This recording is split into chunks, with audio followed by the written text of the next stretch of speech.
Boa noite a todos. Então hoje nós vamos começar um conteúdo novo que é a dinâmica, certo? Quando a gente fala em dinâmica, obviamente a primeira coisa que vem na cabeça da gente são as leis de Newton, tá? Só relembrando que a gente estudou, né, conceito a gente estudou a cinemática, certo?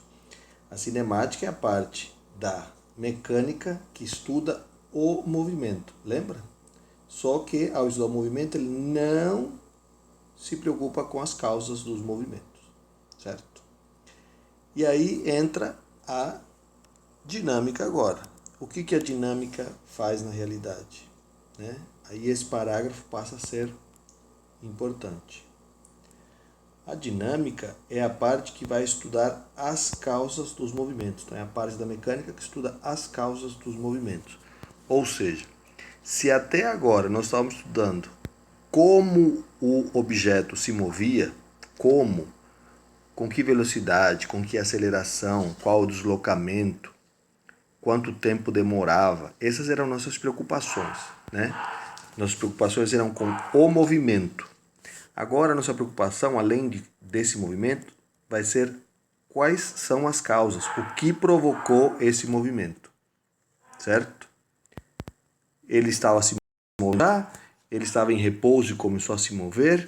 O que fez ele começar a se mover? Ou o que fez ele mudar o tipo de movimento que ele possuía? Quem estuda isso é a dinâmica, certo? Ou seja, estuda as causas dos movimentos, tá? Bom, e aí a primeira coisa que a gente tem que ver são as leis de Newton. São 3 leis. Isso é uma parte que a gente estuda um pouco no ensino médio, certo? Então, para muitos, não haverá novidade nessa primeira etapa. Na realidade, são 3 leis, né? A primeira, segunda e terceira. A primeira lei é chamada lei da inércia, certo? Lei da inércia, que descreve o que ocorre com corpos que estão em equilíbrio. Então, veja bem, imagina que eu tenho aqui um corpo em equilíbrio, certo? Está em equilíbrio.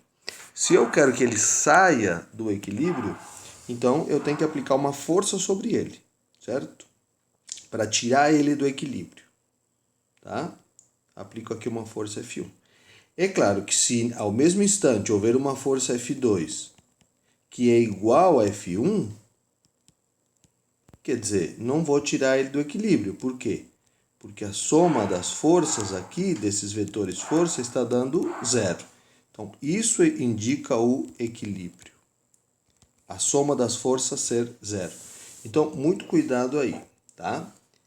Equilíbrio não significa parado, tá? Ele pode estar em movimento e mesmo assim estar em equilíbrio. Veja bem, se eu tenho isso, tá? Aí aqui eu tenho uma força F1, aqui uma força F2, certo? A soma dessas forças dá zero e a velocidade é zero. Aqui ele está em equilíbrio. Deixa eu marcar aqui embaixo para vocês lembrarem. Aqui ele está em equilíbrio e esse equilíbrio é estático, certo? Ele está parado, tá? Por outro lado, pode ocorrer isso também, tá? Eu tenho aqui uma força F1, eu tenho aqui uma força F2. A soma dessas forças também dá zero, sempre vetorialmente falando, tá? E aí a velocidade aqui, certo? É diferente de zero. Vamos supor que aqui a velocidade vale 5 metros por segundo, tá? E claro que aqui a velocidade não vai mudar, porque não tem nenhuma força que faça ela mudar. Então aqui nós também estamos na inércia, certo? Então veja bem, a inércia pode ocorrer com ele em repouso ou com ele em movimento. Mas é claro que não é qualquer movimento, né? O movimento aqui tem que ser retilíneo e uniforme, não pode mudar a velocidade e não pode haver forças que façam ele mudar o tipo de movimento que ele possui, tá? Então essa primeira lei da inércia, certo? É a que descreve o que ocorre com corpos que estão em equilíbrio, ok? Aí a gente poderia citar um monte de exemplos disso, né? Por exemplo, você entra num ônibus, certo? fique em pé, e aí você se segura no ferro lá para você não cair. Aí o ônibus arranca, acelera, tal. Aí daqui a pouco ele começa a andar com uma velocidade constante, certo? Por exemplo, a 60 km por hora. Quando ele começa a andar com velocidade constante e em linha reta, você não precisa mais se segurar em nada. Por quê? Porque você está com a mesma velocidade do ônibus. Então você está em equilíbrio, portanto, não há necessidade que você faça uma força para se manter em um determinado local. É claro que se de repente o ônibus muda o movimento dele, por exemplo, ele freia, a sua tendência natural é continuar em movimento, certo? Então, se você estava a 60 km por hora e o ônibus muda a sua velocidade, se você não fizer uma força se segurando, obviamente que você vai continuar com essa velocidade que você possuía. É aquela sensação de que você foi jogado para frente. Não, na realidade você não foi jogado para frente. Você só continuou com a velocidade que você já possuía. Por isso que a gente usa cinto de segurança no carro, tá? É para que, em caso de mudança do movimento, nós tenhamos uma força que vai nos manter e não vai permitir que a gente continue com essa velocidade, tá? Então esse é o primeiro caso. Quanto à segunda lei, que depois a gente vai falar mais um pouco, né? O princípio fundamental, que é o nome dessa lei, certo? Segunda lei de Newton, ou lei fundamental, princípio fundamental da dinâmica, o que ela vai fazer? Ela vai descrever o que ocorre com corpos que não estão em equilíbrio. Ou seja, agora a força resultante vai sair do zero, certo? E o que vai provocar isso? Aí nós vamos ver isso adiante, tá? Vamos falar mais sobre a segunda lei de Newton. E, finalizando, a terceira lei de Newton. A terceira lei de Newton, chamada de lei da ação e reação. Ok? Essa lei vai fazer o quê? Vai explicar o comportamento de dois corpos interagindo entre si. Tá? Então tem aqui um corpo A, tem aqui um corpo B. Eles interagindo entre eles, vai ocorrer o quê? Ação e reação. Que eu vou falar sobre isso num outro slide. Então, vamos lá. Vamos seguir daqui.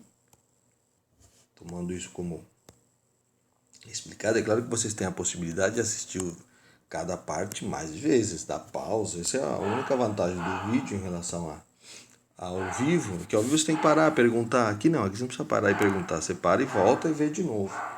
Caso tenha dúvida ainda, você me pergunta.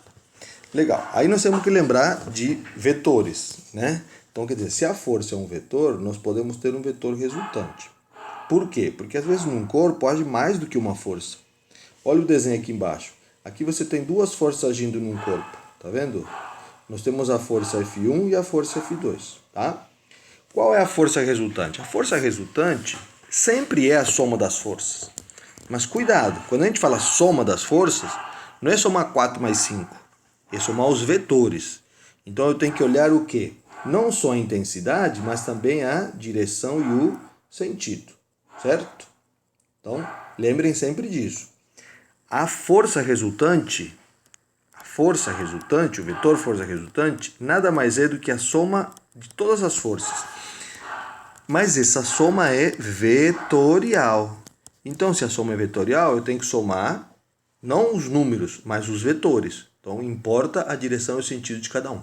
Por isso que a gente estuda vetores, a decomposição dos vetores, lembrando que só pode somar x com x, y com y, né, que seria o i, o j, o k, caso fosse tridimensional. Muito bem. No primeiro caso, o que ocorre? As forças estão na mesma direção e sentido. Bom, se está na mesma direção e sentido, então a força resultante é a soma dos dois vetores. Tá? A soma escalar mesmo dos dois vetores. Aí no segundo caso, eu trouxe outro. Ó. As forças são perpendiculares. Bom, vocês já fizeram bastante soma de vetores perpendiculares, né? O que acontece? Cada vetor representa um cateto, um triângulo retângulo, e a resultante nada mais é do que a hipotenusa disso, certo? Cada uma das forças é um cateto e a força é a resultante. Então, o que eu vou aplicar? Quando o ângulo 90 graus, teorema de Pitágoras, né? Quer dizer, a resultante aqui vai ser a raiz quadrada da primeira ao quadrado mais a segunda ao quadrado. Legal? Bom, aí nós temos um terceiro caso. Esse terceiro caso, ele trabalha com um ângulo que não 90, certo?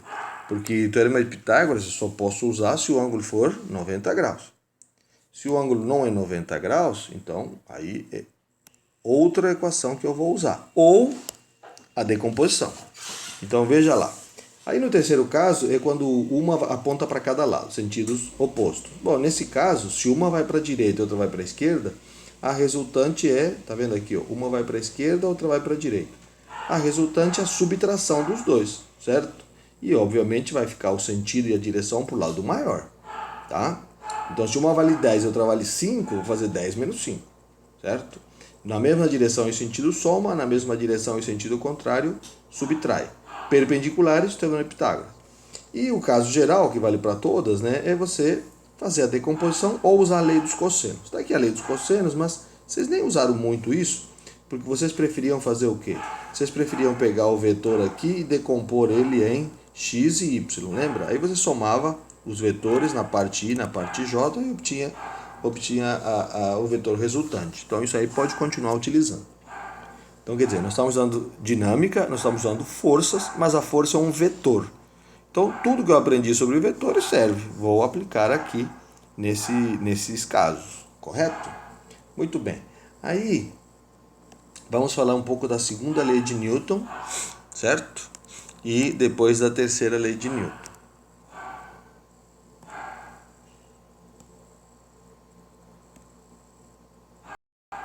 Então tá aqui.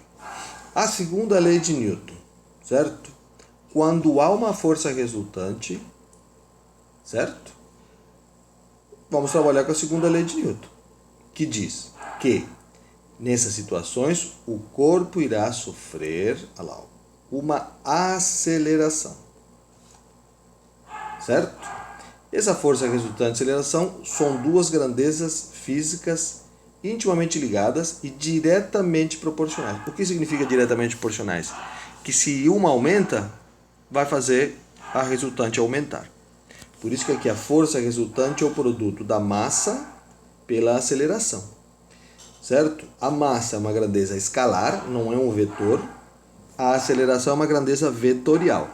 Quer dizer que então a força resultante vai obedecer à direção e o sentido da aceleração, certo? Bom, daí o que nós temos? Aumentando a massa, aumenta a força. Aumentando a aceleração, aumenta a força. Se aumentarmos as duas, aumenta a força. Tá? Tudo bem? Bom, a força é dada em newtons, em homenagem a ele, e a massa em quilograma. Se não estiver nessa unidade, obviamente que a gente tem que transformar. Então veja rapidamente um exemplo bem simples, tipo do colégio. Aqui eu tenho um corpo de massa m, aí essa massa vale 2 kg. Aí eu aplico aqui uma força F, um vetor força, e aí ele vai ganhar uma aceleração, um vetor aceleração. Aí calculando essa aceleração, sabendo essa aceleração, vamos supor que ela vale 7 metros por segundo ao quadrado. Legal, só tem essa força, então, como que eu calculo a força resultante? Massa vezes aceleração. Portanto, a força resultante é 2 vezes 7. Portanto, a força resultante é 14 newtons. Legal, é um vetor, não é um vetor? Qual a direção e o sentido? Mesmo da aceleração. Se a aceleração é para cá, a força também será para lá. Tá? E aí a gente pode ter variações disso, né? Por exemplo, imagina assim, eu tenho aqui um corpo, aqui eu tenho uma força F1, aqui eu tenho uma força F2, certo? A massa é 2 kg, tá? Aí a força F1 vale 10 newtons e a força F2 vale 2 newtons. Eu quero saber de vocês qual a aceleração com direção e sentido, certo? Então vamos lá. Não tem uma força para cada lado? Deixa eu mudar a cor para branco, fica melhor para vocês enxergarem. Força resultante é massa vezes aceleração, correto? Quem é a força resultante? Se eu tenho uma de 10 e uma de 2, a de 10 é maior, a de 10 é a positiva, certo? Por que subtrair? Porque os sentidos aqui são contrários. Lembra dos casos? A massa vale 2. E a aceleração? É o que estamos procurando. Então aqui vai dar 8 é igual a 2 vezes A. Passo 2 dividindo, 8 sobre 2 é igual a A. Portanto, aqui nós temos que a aceleração deu 4 metros por segundo ao quadrado Em que direção e sentido? Da resultante da força. Ganha maior, vai para a direita. Fácil, tranquilo. É claro que aí depois a gente vai trabalhar com problemas, aí os enunciados, você vai ter que extrair as coisas dos enunciados, mas basicamente é isso. É uma parte bem simples da física, a parte da dinâmica. E aí vamos para a terceira lei de Newton, certo? Olha o que diz a terceira lei de Newton.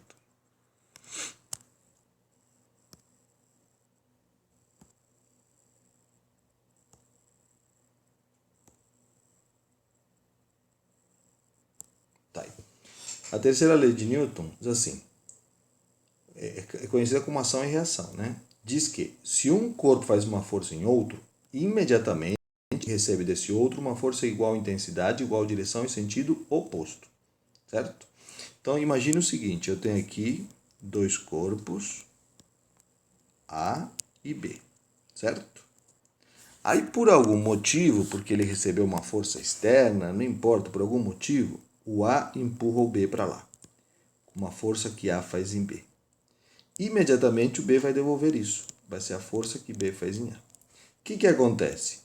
Vetorialmente falando, o vetor FAB é oposto ao vetor FBA. Ou seja, ele tem a mesma intensidade, a mesma direção e o sentido contrário. Certo? O que aconteceu para que isso fosse possível? Vamos supor, uma força aqui foi aplicada. Certo? F. Tá? E aí como que eu vou analisar isso? Bom, vamos imaginar o seguinte. A massa de A é 2 kg, a massa de B é 3 kg. Essa força aplicada foi de 20 newtons, certo? Então, vamos pensar assim. Essa força foi importante para fazer com que tudo se movesse para esse sentido. Então, a aceleração vai ser para lá. Legal? Qual vai ser essa aceleração? Vamos ver. Não tem novidade, ó. Força é igual a massa vezes aceleração, certo? Nós estamos pensando nisso tudo como sendo um bloco único, certo? Uma coisa só, tá? Então aqui, que forças tem? Nós temos aqui F para o lado direito. Nós temos AB para o lado direito e BA para o lado esquerdo. Nós não falamos que as duas têm o mesmo valor numérico, então uma vai cancelar a outra. Que massas estão sendo empurradas? A de A e a de B, vezes aceleração. Essa força vale 20. Massa de A, 2. De 3, de B, 3. Vezes aceleração. 20 é igual a 5A, A igual a 20 sobre 5, A igual a 4 metros por segundo ao quadrado. Pronto. Para que lado? Para a direita, que é o lado da força. Então aí nós descobrimos qual o valor da aceleração. Agora vamos supor que eu quisesse descobrir qual o valor dessas forcinhas que são iguais, que a que A faz em B ou a que B faz em A. Sem problema. Pega um dos blocos. Vou pegar o B aqui, vai. Pega um dos blocos. Pensa só num. Então, vou desenhar aqui o bloco B. Sozinho, não tem mais ninguém nele. Eu sei que ele anda para a direita com uma aceleração de 4, que eu acabei de calcular. E eu sei que quem empurra ele é o A. Força que A faz em B. Não tem outra força nele, correto? Você fala, mas é a força que B faz em A. Não é em B, é em A que é aplicada. Certo? Ah, e a força de 20 não está tocando no B? A única coisa que faz o B andar é a força que A faz em B, não é? Então vamos lá. Força não é massa vezes aceleração? A única força que tem é a que A faz em B. A massa que eu estou analisando é do bloco B, portanto, 3. E a aceleração eu acabei de achar que vale 4. Portanto, a força B vale 12 newtons. Se a força B vale 12, a força BA vale 12 também, só que no sentido contrário. Simples, turma. Então, essa é a parte teórica.